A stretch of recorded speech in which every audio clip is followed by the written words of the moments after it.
Amaka fut donc placée avec Zara. Elle était si heureuse de trouver enfin un foyer en dehors de l'antre du lion où elle était née.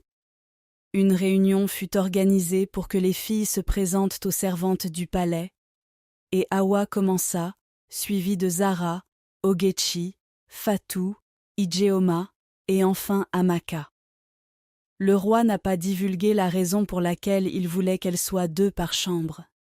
Alors il installa secrètement des caméras dans leurs chambres et à des endroits stratégiques du palais. Une semaine passa et les filles se comportèrent bien. Cependant, leur vrai caractère se révéla dès la 2e semaine. Lors de leur routine matinale, Amaka réussit brillamment car elle était habituée à travailler seule. Hawa était tellement jalouse qu'elle décida de faire quelque chose qui ferait qu'Amaka soit expulsée du palais. De son côté, Amaka évitait Hawa et obéissait à toutes les instructions, car elle ne voulait pas avoir de problème. Elle ne restait presque jamais sans rien faire, car elle n'avait pas été élevée ainsi. Alors elle se retrouvait parfois à la cuisine pour aider les servantes à cuisiner et à faire la vaisselle. Elle se sentait tellement détendue parmi les servantes et espérait même être employée comme l'une d'elles dès que les 2 mois seraient écoulés.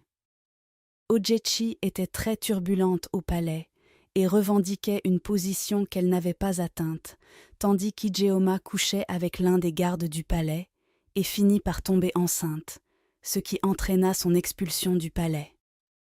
La mère d'Hawa, Mariam, prépara un charme qu'elle introduisit en cachette dans le palais le jour du retour du prince, avec une note écrite expliquant comment Hawa devait l'appliquer. Hawa le frotta sur sa langue le lendemain matin, entra et salua le prince dans sa chambre, et immédiatement elle dit « Bonjour, mon prince ». Le prince fut envoûté et perdit tout sens de la décence. Le même charme fit que toutes les jeunes filles commencèrent à se comporter bizarrement, sauf Amaka, qui n'était en compétition avec personne.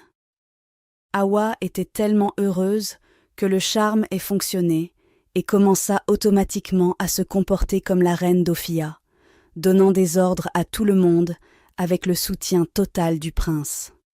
Amaka et le chef des gardes du palais devinrent si proches qu'elle lui raconta l'histoire de sa vie. Elle voyait comment les autres jeunes filles se comportaient et comment tout était devenu une compétition de guerre,